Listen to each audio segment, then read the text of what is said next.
Captain કુલ મહેન્દ્રસિંહ ધોનીએ સીએસકેના captain પદેથી રાજીનામું આપી દીધું છે। નમસ્કાર દર્શક મિત્રો, ક્રિકેટના ચાહકો માટે એક શોકિંગ ન્યૂઝ છે।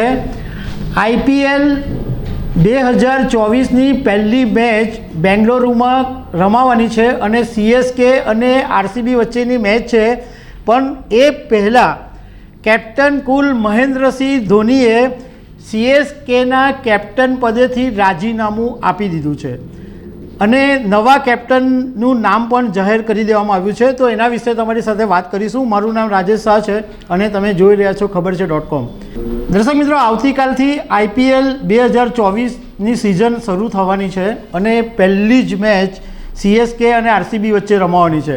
સીએસકે ગયે વખતે ચેમ્પિયન બન્યું હતું, એટલે આ વખતે પણ બધાને એવી આશા હતી જ કે સીએસકેના કેપ્ટન પદે ધોની જ રહેશે અને અત્યાર સુધી બધાને એવું જ હતું કે કેપ્ટન કુલ જ સીએસકેનું કેપ્ટન પદ સંભાળશે, પરંતુ અત્યારે એવા સમાચાર સામે આવ્યા છે કે મહેન્દ્રસિંહ ધોનીએ સીએસકેના કેપ્ટન પદેથી રાજીનામું આપી દીધું છે અને નવા કેપ્ટન તરીકે સીએસકેના સંચાલકોએ ઋતુરાજ ગાયકવાડનું નામ પણ જાહેર કરી દીધું છે।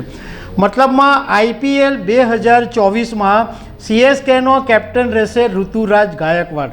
દર્શક મિત્રો, મહેન્દ્રસિંહ ધોની માટે વધારે વાત કહેવાની જરૂરત નથી, કારણ કે ક્રિકેટના ચાહકો દેશના નાના મોટા બધા જ લોકો મહેન્દ્રસિંહ ધોનીને સારી રીતના જાણે છે, કારણ કે ટીમ ઇન્ડિયાનો એક એવો ખેલાડી છે કે જેને કેપ્ટન કુલ તો કહેવામાં આવે જ છે, પરંતુ જ્યારે એ મેદાન ઉપર ઊભો હોય ત્યારે સામેની ટીમમાં પણ ગભરાટ ફેલાઈ જાય, કારણ કે મહેન્દ્રસિંહ ધોનીના મગજમાં શું ચાલતું હોય એ કોઈને ખબર નહીં પડે। પણ અંતિમ ઘડીએ જ્યારે ટીમ ફસાઈ ગઈ હોય અને તે વખતે મહેન્દ્રસિંહ ધોની જે ડિસિઝન લે, જે નિર્ણય લે, એને કારણે અનેક મેચો પલટાઈ ગઈ છે એવું આપણે જોયું છે। હવે સીએસકેમાં ધોની, જ્યારે સીએસકેની શરૂઆત થઈ હતી ત્યારથી ધોની કેપ્ટન હતો। વચ્ચે એક વખત 2022ની અંદર મહેન્દ્રસિંહ ધોનીએ કેપ્ટન પદ છોડેલું અને તે વખતે રવિન્દ્ર જાડેજાને કેપ્ટન બનાવવામાં આવેલો, પરંતુ એ લાંબુ ચાલ્યું નહીં અને થોડીક મેચો પછી ફરીથી કેપ્ટનશીપ મહેન્દ્રસિંહ ધોનીને સોંપવામાં આવેલી છે।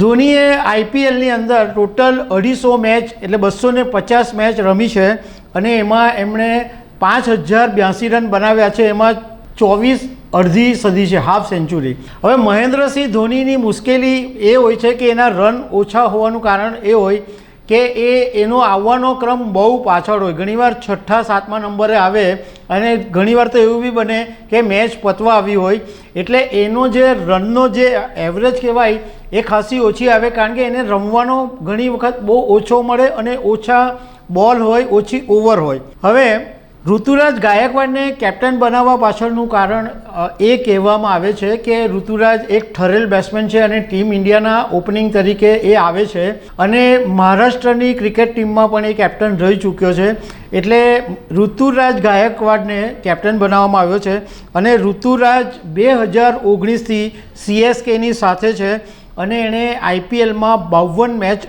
રમી છે અને એમાં એણે 1797 રન બનાવ્યા છે।